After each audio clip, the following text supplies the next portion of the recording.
Hello Ram Ram. आज है class number 4 का रिवीजन।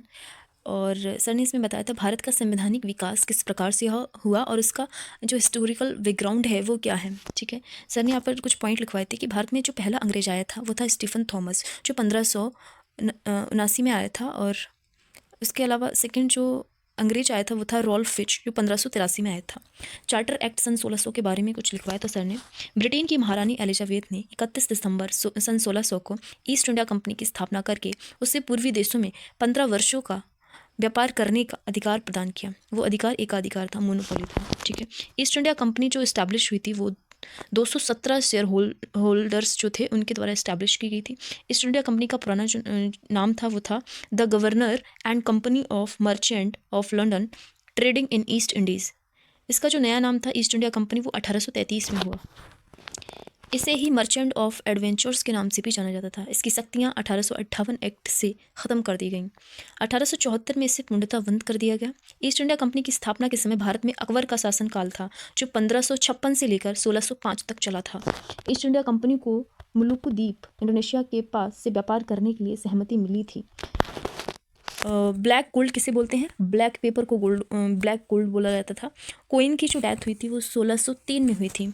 जेम्स 6 राजा बने जिसने अकबर के नाम पर प्रार्थना पत्र भेजा। देखिए, सर ने यहाँ पे बताया था जब जो क्वीन एलिजाबेथ थी उनकी डेथ हो गई तो उसके बाद जो राजा बने इंग्लैंड के वो थे जेम्स 6, जिन्होंने अकबर के नाम पर एक पत्र भेजा। वो एक प्रार्थना पत्र था। ठीक है, ईस्ट इंडिया कंपनी के बारे में सर ने कुछ बताया था कि ईस्ट इंडिया कंपनी में एक गवर्नर हुआ करता था, एक उप गवर्नर था और 24 मेंबर थे। इसके जो इसको बोलते थे बोर्ड ऑफ डायरेक्टर्स, निदेशक मंडल बोलते थे इसको, और इन सब का कार्यकाल 1 वर्ष हुआ करता था। कैप्टन हॉकिंग पारसी भाषा सीखा क्योंकि उस टाइम पर जो इंडिया में पर्शियन भाषा बोली जाती थी, क्योंकि मुगल्स रूल कर रहे थे उस टाइम पर। तो 1608 में हेक्टर जहाज़ से ये सूरत पहुंचा।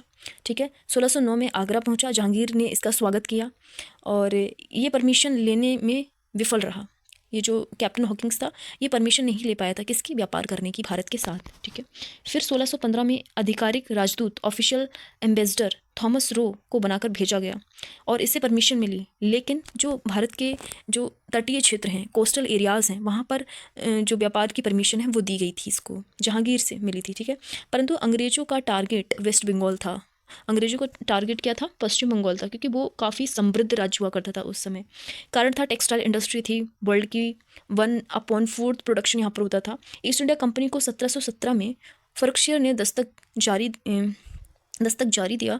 बंगाल, बिहार, उड़ीसा में फ्री ट्रेड का आदेश दिया। ठीक है, फर्रुखशियर ने। फिर लिखा है शिष्टमंडल अध्यक्ष जॉन सेरमन डॉक्टर हैमिल्टन को लाया था। अंग्रेज़ों को व्यापार करने का जब अधिकार मिला तो अंग्रेज़ों का प्रभाव बढ़ने लगा धीरे धीरे और मुगलों का रेवेन्यू जो है वो घटने लगा। इसी कारण बक्सर का युद्ध होता है 22 अक्टूबर 1764 को। मीर कासिम जो नवाब था बंगाल का और सिराजुद्दौला अवध का नवाब था वर्सेस मुनरो जो ईस्ट इंडिया कंपनी का ऑफिसर था। इनके बीच युद्ध होता है और जीतता कौन है? मुनरो इसको जीतता है। 1765 में 2 ट्रीटी साइन होती हैं, इन्हें इलाहाबाद ट्रीटी के नाम से जाना जाता है। 12 अगस्त 1765 और दूसरी ट्रीटी जो होती है वो 16 अगस्त 1765 को होती है। ये ट्रीटी किसने करवाई थी? तो ये क्लाइव ने करवाई थी। शाह आलम II उस टाइम पर जो मुगल बादशाह था वो हुआ करता था। 1760 से 1806 के बीच इनका कार्यकाल रहा शाह आलम II का।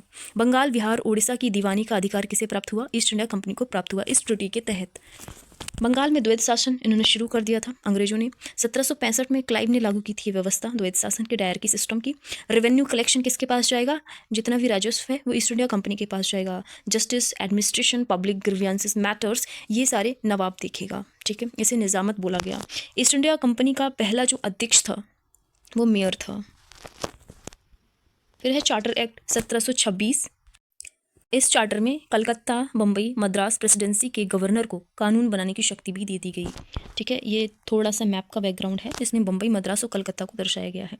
1773 का रेगुलेटिंग एक्ट आता है जिसको नॉर्थ एक्ट भी बोलते हैं, क्योंकि ब्रिटिश पीएम उस टाइम पर जो था वो नॉर्थ था। ठीक है, और उसकी गुप्त समिति सीक्रेट कमेटी की 1772 में बनाया गया ईस्ट इंडिया कंपनी पर निगरानी के लिए की सिफारिश पर। 1773 का एक्ट ईस्ट इंडिया कंपनी में व्याप्त दोषों को दूर करने के लिए लाया गया था, to remove the defects. Bengal का गवर्नर अब बंगाल का गवर्नर जनरल होगा। इस एक्ट के तहत जो बंगाल का गवर्नर हुआ करता था वो अब बंगाल का गवर्नर जनरल होगा। और जो गवर्नर जनरल है मुंबई मद्रास के गवर्नर इस जो बंगाल का गवर्नर जनरल है इसके अधीन रहेंगे।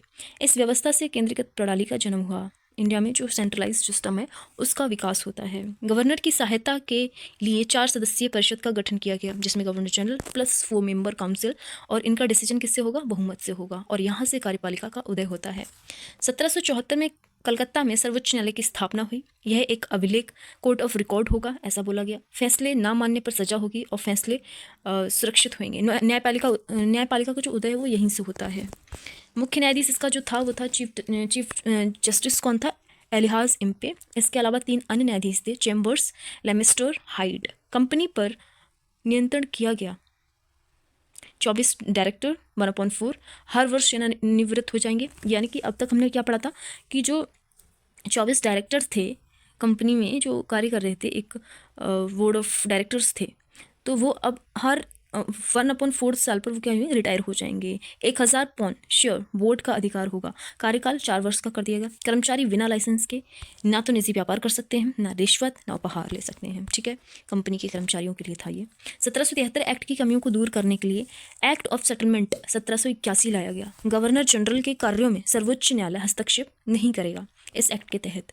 और कार्यपालिका का न्यायपालिका से जो पृथक्करण है वो इसी एक्ट के तहत आज के टाइम पर देखने को मिलता है हमारे भारत में। ठीक है, तो यहाँ पर क्लास नंबर 4 का रिवीजन समाप्त होता है।